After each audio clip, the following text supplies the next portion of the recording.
Have you ever felt you were being watched when no one was around? Well, I know why. But the answer won't settle you. I was a young trainer, no more than 12. I'd nearly just begun my journey with my Charmeleon, Pidgeotto and Beedrill.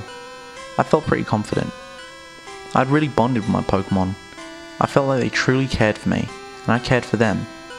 We felt as tough as we could be. We could beat nearly any trainer we came across. I didn't want to evolve my Charmeleon because we were perfect the way we were.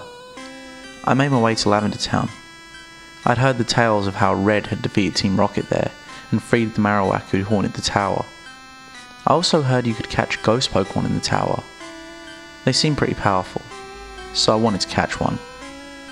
I tried entering the tower, but my Pokemon, they seemed worried. I eventually convinced them there was nothing to worry about. I have a Silph Scope, so we can see they're just Pokemon, but something still made them on edge. After we healed in the Pokemon Center, we entered the Pokemon Tower.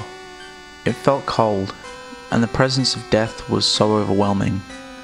But we kept going up the stairs and walking past all the graves. It made us all feel jumpy. Maybe I thought that this was wrong. Maybe we should leave their souls to rest. But like a fool, I didn't stop. By the 3rd floor, I finally encountered a ghost. A ghastly it was. Not bad, but I could do better.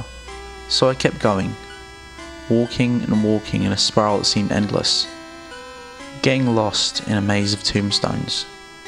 I kept going up and up until I'd reached the 6th floor. Finally, something different than a ghastly. It was a Haunter. I wanted to catch it, but I realized I made a horrific mistake. I was out of Pokeballs. With no Pokeballs, I would have to battle it until it fainted. So I used Charmeleon first, but his attacks weren't doing anything. This Haunter was too powerful for it. So I sent out Pidgeotto, and the same results. My last resort, Beedrill managed some damage, but was no match for Haunter. And this was when I started to fear for my life. With my Pokemon weak, I tried to flee, but Haunter seemed to hypnotize me. I couldn't leave. The Haunter came closer and closer. My Pokemon tried to protect me, but they were no match for Haunter. As he came up to me, he slowly licked me and I could feel life being drained from me. I felt cold, like ice. I couldn't breathe, but I wasn't suffocating. I couldn't move, I couldn't feel, but I was in pain. His lick made me shake, shaking and shaking without rest. My Pokemon stayed by my side, unable to help. I laid there for hours, shaking and shaking painfully, until I could finally feel myself letting go. It was an unbearable pain, but was forgotten once it ended. But I wasn't rising to heaven as I always dreamed. I was purple, a purple and black cloud. I had turned into a ghost Pokemon. I was haunted.